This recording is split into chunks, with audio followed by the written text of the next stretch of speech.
Alright, Ronan MMA, welcome back to the channel. Now, UFC Fight Night Allen vs. Craig takes place this Saturday. I'm here to give my picks and a brief preview for every single fight on the card. We will start with the first fight of the night and work our way up. As per usual, I'll try to go through some of the earlier fights a little bit faster so we can spend a little bit more time on the main event, the co-main event, and things like that. So let us get started right away with the first fight of the night, which is Charles Johnson versus Rafael ESTEVAM. Now, Charles Johnson's on a bit of a skid, 2 fights. He's been a little inconsistent as of late also, and a common theme seems to be that he's just not doing enough during the fight to edge out the round. So it's just solely activity during the actual fight itself. Another common theme is that if he has an opponent who is consistently shooting takedowns on him, he will forget about the hands almost completely and solely focus on defending that takedown and then lets rounds get away from him. Now, ESTEVAM, pardon me, is making his UFC debut after a round 2 finish on Dana White's Contender Series. He's an undefeated guy and against pretty good competition. None of his opponents after I think his second pro fight or something like that have a losing record, which in this day and age is pretty rare to see from the guys coming from the Contender Series. Regardless, he spent a lot of his time in Chuto, Brazil, and he's had even an LFA fight in which I believe he got a finish in there also. Good mix of knockouts, submissions, and decision victories. Now, his MO is definitely getting you to the ground. Most of his knockout victories do come by way of ground and pound, so TKO or whatever, but for the most part, he wants to get you down. So I hope that Charles Johnson has learned from his last few fights, and he isn't just hyper-focused on defending the takedown, and then by virtue of that doesn't allow his hands to get going, because I think that he can win this one, and I am actually going to pick him to do so. Charles Johnson has never been submitted, if I'm not mistaken, pardon me, or knocked out. So he's only ever lost by decision. And as I said, at least lately, it seems as though it's just he's not doing enough. Like, he could win these fights. He just kind of lets them slip away from him. I think he's going to be a good vet check for this guy, and I do think that he will get the job done. I think he will stuff most of the takedowns, as he did against Muhammad Mokaev, as he did against Cody Durden, and guys like this who I think are probably better at getting the takedown than ESTEVAM is here, who primarily, you know, we see a lot of the jiu-jitsu guys. They might have a lot of submissions on their record and things like that, but they do struggle at times to get the takedowns. So I'm going to trust in Charles Johnson to defend the takedowns like he has against many good takedown artists in his division, and I'm going to trust in him, hopefully, to do work on the feet and not just hyper-focus on defending the takedown while forgetting to implement his own offense. Moving up the card, 2, Trey Ogden versus Nicholas MOTTA. Okay, I'm going to go with Trey Ogden. Dude's got a weird, tricky, awkward style. He is very tough also. He's only ever been finished by submission, and his opponent has 0 submission victories, okay? They've both gone 1-2 since joining the UFC, but MOTTA's been finished in both of those. So, not the best look. Okay, Ogden hasn't been finished in, I think, nearly 5 years or something like that. He's been fighting tough competition also, young, hungry contenders. We saw him give, I believe it was Zell Huber, a very tough first test, right? And ended up beating him in a fight that he was a massive underdog in. So, I'm going to trust him to get the job done here. I think he will find a submission later on in the fight after wearing this kid down a little bit. Moving up the card, 2, Lucy PUDILOVA versus Ailin Perez. Okay, PUDILOVA, in my opinion, kind of got robbed her last time out against Jocelyn Edwards. Had a great comeback performance in which, if I'm not mistaken, I do believe I remember this fight, she had a rough first round, and then she came back and got the next 2. And in my opinion, at the very least, the judges fucked her, based on my memory. In the fight before that, she won by finish, and that was her UFC debut. By the way, Jocelyn Edwards is a massive woman, okay? And these girls, you know, Ailin Perez is going to be a lot closer to Lucy PUDILOVA's size than a girl like a Jocelyn Edwards. So that's something to keep in mind also. Now, this is her second attempt, PUDILOVA that is, at a UFC career after dropping 4 straight from 2018 to 2020. So she has actually fought a lot better competition than Ailin Perez has. She's lost to Antonina Shevchenko. Tons of girls, tons of recognizable names on her record. Ailin Perez, she came from that Samurai Fight House Club BS, okay? Because they had the one Argentinian kid come from over there. I believe his last name was Prado. Dude had a ton of hype on him, came in and got finished relatively easy, had all first round finishes up until that point. If you actually go back and watch some of their old fights, I shit you not, the canvas that they are fighting on looks like an old slip and slide that they just kind of stretched and fashioned together across the cage. so that they could use it. She's gone 1-1 since joining the UFC. She got strangled in her debut and then won a decision against Ashley Evans-Smith, who, with all due respect, is probably towards the end of her career, and she might be the first person in UFC to have, or at least in modern times, to have an actual 500 record, not just one that's close to it, okay? I'm going to go with Lucy Pudilova here.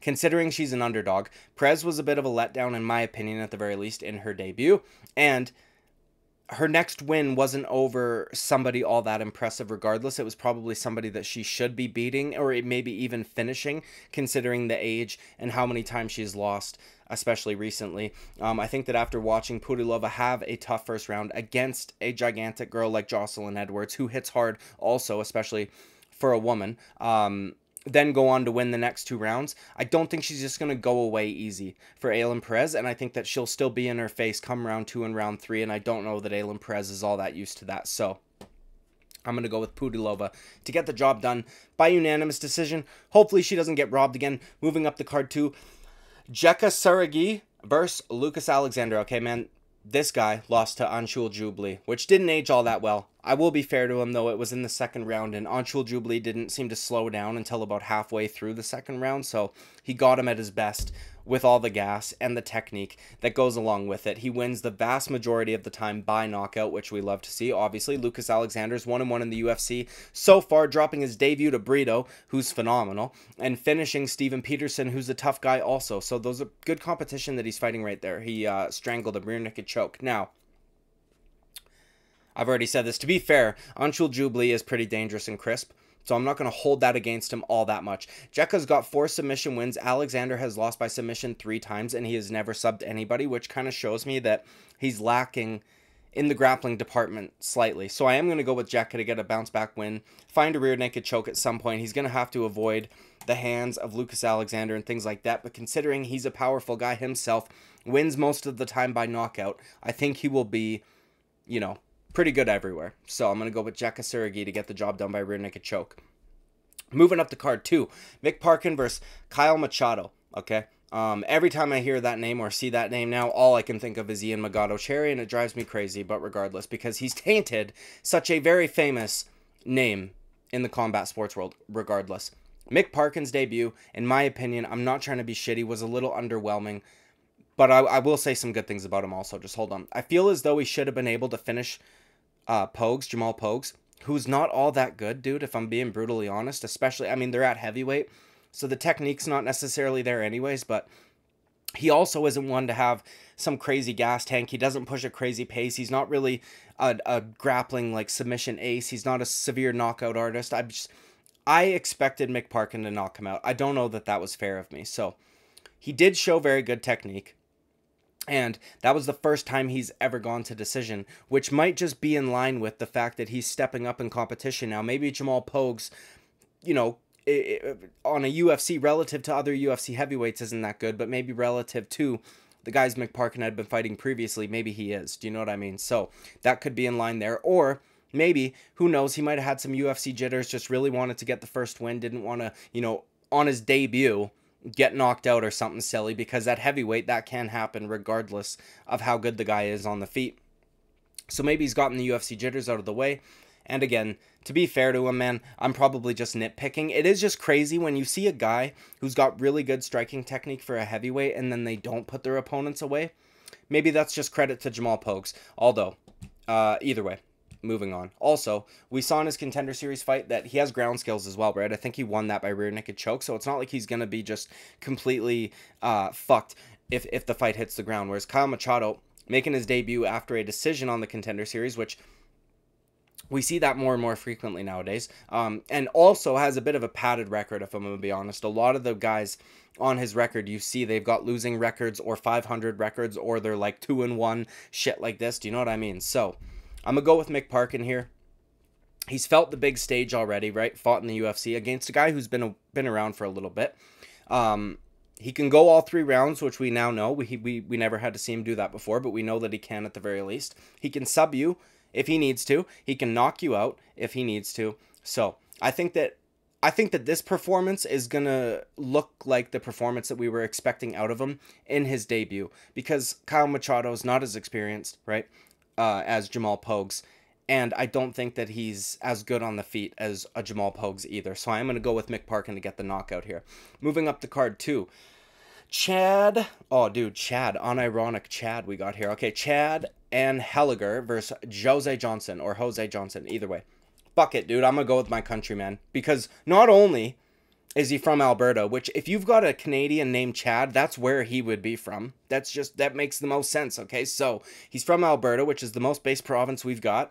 And, you know, he's, considering his age, I think he's about to be 37 at the beginning of December. The dude still has knockout power, and he just lost for the first time in, I think, like 5 fucking years or so. 8 years, maybe even.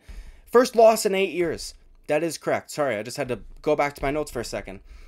Considering how old he is, and considering we're at bantamweight, that's pretty fucking impressive, if you ask me. And the last loss was a decision. But before that, the one that was 8 years ago, that was a finish. So he hasn't been finished in 8 years either, which is, again, pretty impressive, considering he's damn near 40 at the lower weight classes. Also, he still has power, because right before that, right before his last fight, right, he was winning by knockout pretty consistently too. It's not like you see one in a, you know, once in a blue moon. It's more consistent than that. So I'm gonna go with Chad to put a pace on with his hands and do work on the feet. He has power as at the power edge, pardon me, as I said. Also, in my opinion, he's got the durability edge. He's, you know, as I just said, not been finished in 8 fucking years. Jose Johnson, you know, it took him a couple cracks at the Contender Series to get in. He's lost to some good guys, but he has been finished a couple of times, and I'm just going to ride with my countryman, dude, because why not? Fuck it. So, Chad ANHELIGER by late knockout. Moving up the card, too. Jonathan Pierce, pardon me, versus Joanderson Brito. This fight is going to be fucking unreal, in my opinion. Pierce dropped his first fight in the UFC to Joe Lozon, who, by the way, especially in 2019, which is when he fought him, that's a tough debut opponent, dude. Guy's crafty as fuck, been around forever. He's relatively good everywhere, at least at the time, right? We're not talking about the Joe Lozon of today or even last year or anything like that. So, tough opponent for your debut, and he's won 5 straight since then. Do you know what I mean? So he had one little hiccup and then went on a fucking tear. 3 by finish, 2 by decision. He's been fighting pretty good guys too. Brito, in his Tapology picture, looks 65. He looks like he could be retired, but he's only 28 years old, which is pretty fucking amazing if you ask me now.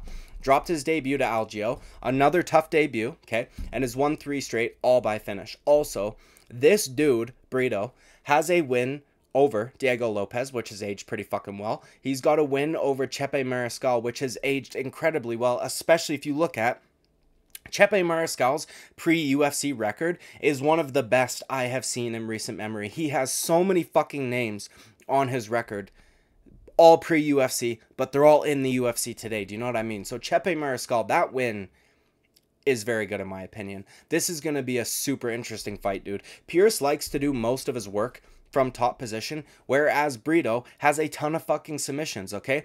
All of them by guillotine and rear naked choke. So, considering Brito's a slight underdog, I'm actually going to pick him here. The reason is that sometimes wrestlers tend to give up their back, even if it's just briefly, while they're scrambling. I'm not trying to shit on any wrestlers. It's just a bad habit, right? You guys aren't used to it. And I do think that he might be able to make a very slick, quick transition and hop on the back. As I said, considering he's fighting a guy that's most likely going to want him on the ground, it's almost like he's got the perfect game for that style anyways, dude. Also, he's got, as I said, all of the really good wins pre-UFC. I just think that he's fought much better competition than Pierce has. I think that he's got better finishing ability, right? We've seen him finish 3 guys in a row, whereas Pierce, it's kind of like he'll finish a guy and then he'll get a decision or 2 and then another finish and so on and so forth. So I'm going to pick Brito as the underdog to get the job done here by submission over Jonathan Pierce. Moving up the card to Johnny Parsons versus Uros Medic. This fight should be another fucking banger. Back-to-back bangers. Both relatively young or newer guys, right? Also, Johnny Parsons, pardon me, is fun as fuck. He hasn't lost in over 4 years. He's on a 6-fight win streak. And he won his debut by knockout over Danny Roberts, okay? Uros Medic, on the other hand, is also phenomenal. Very good, technically speaking, on the feet. Very crisp. He's got a ton of knockouts also. He had a bit of a hiccup. He lost to Jalen Turner. He got submitted. However, that's a tricky body for a lot of guys to deal with at this weight class, man. There's not a lot of fucking 6'4", 80-inch reach lightweights. You just don't see it very often. And also, I don't know that Johnny Parsons is going to be trying to lock up a submission on him. I think it's going to be a standing contest for the most part. I apologize, my nose is itchy. Regardless. Dude, this guy, Medic finished Semmelsberger, which is a very good win. That guy might have one of the pound-for-pound hardest punches in the entire UFC. And we've seen him put down a lot of guys. He's also pretty hard to put away also.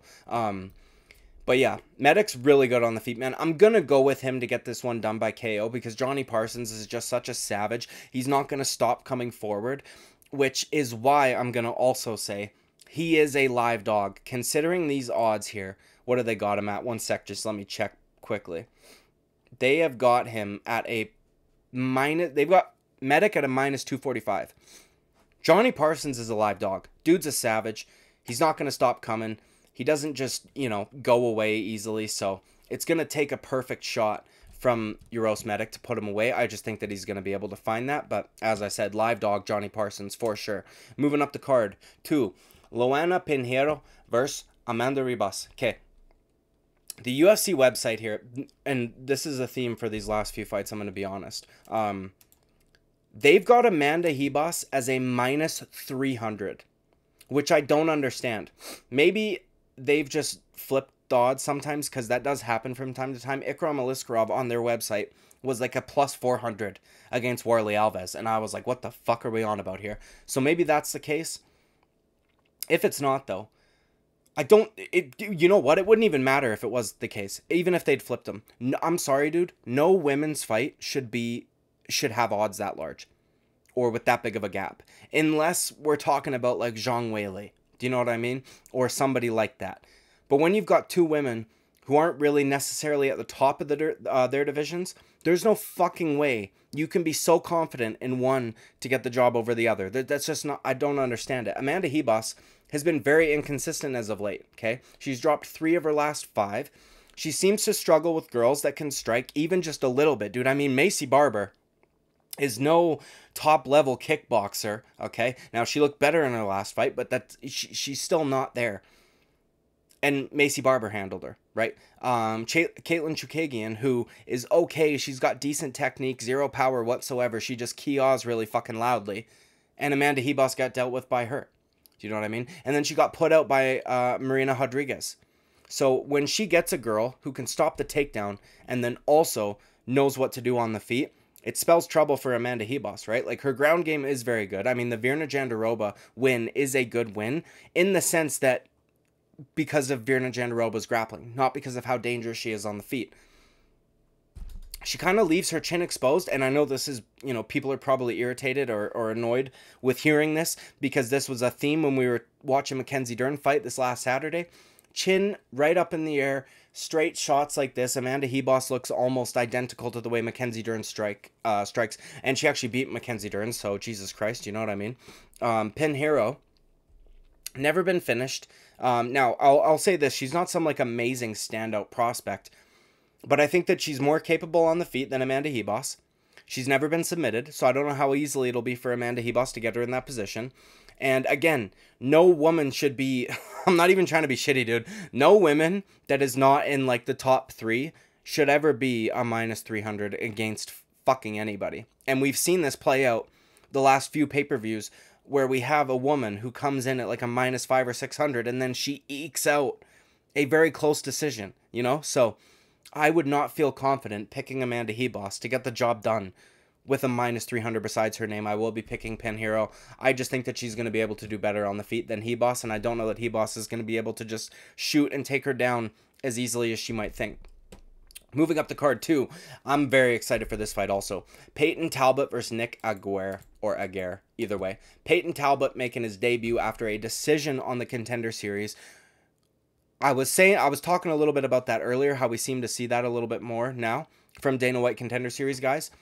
This one, though, is not because of lack of skill or how impressive his performance was. It was solely to the credit of his opponent's durability. He had a fucking phenomenal performance, threw everything and the kitchen sink at this kid. I mean, it was his first ever decision win. The rest of them have come by way of knockout. I know he doesn't have a huge record, you know what I mean? He's 6-0, but still. 5'10", 70.5-inch reach. So, we got a pretty tall relative to bantamweight and a pretty goddamn rangy relative to bantamweight. So he's going to be a bit for some of these guys, you know, towards the bottom of the division to deal with, in my opinion. Nick's going to want to get this one on the ground at all fucking costs. And I think he's going to end up running into something on the way there. I think that he's going to end up shooting out of desperation because of how good Peyton Talbott is on the feet, or at the very least how good he looked on the feet in the Contender Series fight. You know, Nick lost his debut to Dan Argueta, who's not that bad, right? But he's fought worse competition. He's got a bit more experience, but again, you know, the guys that he's fighting are not the best, and this Peyton kid looked fucking phenomenal on his Contender Series performance. If you haven't watched it, go back and watch that fight. Very entertaining, very fun fight. He's very good on the feet, hands down. I don't want to compare him to Sean O'Malley, but that was the comparisons that a lot of people were making just because of the long ranginess. He's a little more muscular than Sean O'Malley, and he's got some, in my opinion, flashier techniques that he mixes in really well. So I'm going to go with Peyton Talbott to get the job done by knockout. I think that Nick Aguirre, whatever, dude, is going to run into a fucking knee or something nasty, trying to shoot a desperation takedown, and he'll get a KO. Early second or late in the first round. Moving up the card, too, Chase Hooper versus Jordan Leavitt. We got another crazy odd situation here for whatever fucking reason. I'm going to go with Jordan Leavitt again. Massive part because of the odds, right? This would be a toss-up. If this was a pick'em fight, I would have a much harder time picking this fight. But just looking at the odds, I don't understand how the odds makers are going to have Chase Hooper as this massive fucking favorite when Jordan Leavitt has fought like very similar competition. And Chase Hooper has showed us that he has blatant weaknesses in his game. Now, to be fair to him, he did look much improved on the feet last time out against Nick Fiore, but I don't know. That was a weird fight, man. Nick Fiore is supposed to be a good boxer. He comes from New England Cartel. He was getting hit with shit. I think he just wasn't used to seeing the angles and shit that Chase Hooper uses, the way that his punches come up. His hands are down for the most part. But the guy's 4-4 in the UFC. Do you know what I mean? And I don't think that Jordan Leavitt is going to fade in the way that, pardon me, some of these other guys have, especially that Nick Fiore fight. And I don't think he's going to be as easy to control on the ground either. Leavitt's got decent grappling. You know what I mean? He's got that slam KO. The dude can take you down and smash you if he wants to. And I don't even know that the Paddy Pimblett fight is representative of what Jordan Leavitt can actually do. I don't know if the moment got too big for him or the shit talking for Paddy Pimblett got to his head or what the fuck happened, but you know, at this level, with these odds, I'm going to have to go with Jordan Leavitt to get the job done here. I don't know if he'll finish him, but I don't trust picking Chase Hooper with that big of a gap. Moving up the card to the co-main event, Michael Morales versus Jake Matthews. Crazy odds again, dude. Crazy odds again. They have Jake Matthews as a huge underdog here. Now, I will say, this one might be a little more justified. Jake Matthews gets hurt quite frequently, right? Now, I'll say this. He's only been knocked out once, which means he's got very good recoverability and good fight IQ because he knows that when he's hurt, he's either going to shoot a takedown or something. Like, he gets the fight to an area in which he can recover. And also, to be fair to him, man, considering his age, he's fought a fucking lot of really good guys. Do you know what I mean? So, I'm not trying to shit on Jake Matthews all that much, but either way. Michael Morales, 15-0, young Mexican, 24 years old, 3-0 in the UFC so far, 2 finishes. The only person that he went the distance with was Max Griffin, who, by the way, has only been finished a single time in his career, back in 2016 against Colby Covington. Do you know what I mean? We know Colby Covington's good, so I'm not even going to, you know, that's a long time ago, and it was to a very good competitor. Michael Morales, though, has 11 KOs, okay? I'm going to imagine Jake Matthews wants to get this fight on the ground. We saw him get a submission last time out. I believe it was a rear naked choke. That guy hurt him on the feet also, if I'm not mistaken.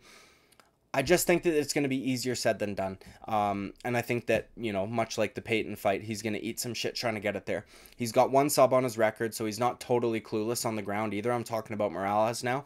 And he's a big, strong kid. I just don't think he's going to be that easy to take down. He's also got pretty good distance and range management. If we didn't see Jake Matthews rock so often, I might actually go with him.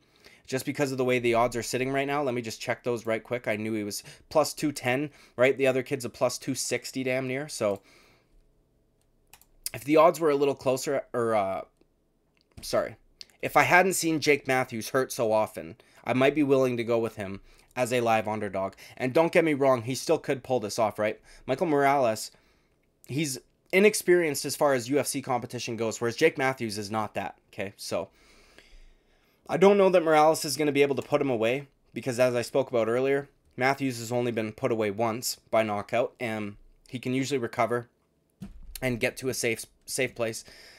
So I just think that he's going to be able to find the chin. So I'm going to go with Morales to get the job done by unanimous decision, especially considering since he's been here, it's not even like they're really giving him the like young, like hot selling prospect treatment either, right? He gets Trevin Giles as a debut, Adam Fugit, and then vet check by Matt Griffin. And he passed that vet check. So I think the kid's going to be around for a while. And I think that it might be a bit before we see him lose. Moving up the card to Brendan Allen versus Paul Craig. Brendan Allen, for the most part, wants to get this fight to the ground. And my problem with that is that I don't think that he has... He's very skilled on the ground, right? We saw that in the Andre Muniz fight. We've seen that in a lot of his fights, right? He subbed Bruno Silva as well. Lots of guys he's subbed. I just don't think that's going to go over very well against Paul Craig.